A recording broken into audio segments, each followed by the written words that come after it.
అక్కడ చూడాలి కదా సార్. మా పేరు ప్రభాకర్ ఫ్రమ్ చెన్నై. మేము విఎస్ఎం అక్వా పోర్ట్. తెలుగులో మాట్లాడచ్చా? అది ఇప్పుడు మేము ఐప్లెక్స్లో వచ్చిందాను 4 days ఎగ్జిబిషన్. ఇది చాలా బాగుండదు, చాలా రష్. మేము ఎక్స్పెక్ట్ చేయలేదు ఇంత ఇది వస్తుంది రష్.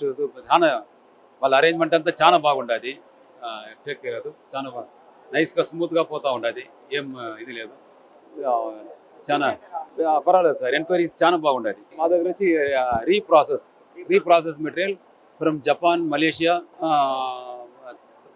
తైవాన్, అది ఏమది ఇంకో ఊరు వియట్నాం, అక్కడంతా ఇంపోర్ట్ చేసి చెన్నై మాది హెడ్ ఆఫీసు. హైదరాబాద్లో ఉండదు మాది ఆఫీసు, బెంగళూరులో ఉండదు ఆఫీసు. అంతా ఉండదు సార్. చాలా బాగా ఇప్పుడు పర్వాలేదు, మంచి బాగా రషెస్ చాలా. మళ్ళీ అరేంజ్మెంటు అన్ని క్లీన్గా సపరేట్ బాగుండదు సార్. చాలా బిజినెస్ కావచ్చు మాకు, ఎక్స్పెక్ట్ చేయలేదు మేము. చెన్నైలో మేము లాస్ట్ టైం పెట్టింటాము. ఇది చాలా, ఇది ఇప్పుడు చాలా ఎక్స్పెక్ట్ చేయలేదు. ఇంత పెద్దగా ఉంటుంది, ఇంత లావుగా ఉండదు. వెరీ గుడ్ సార్, ఇది వెరీ గుడ్ మాకు. Thank you.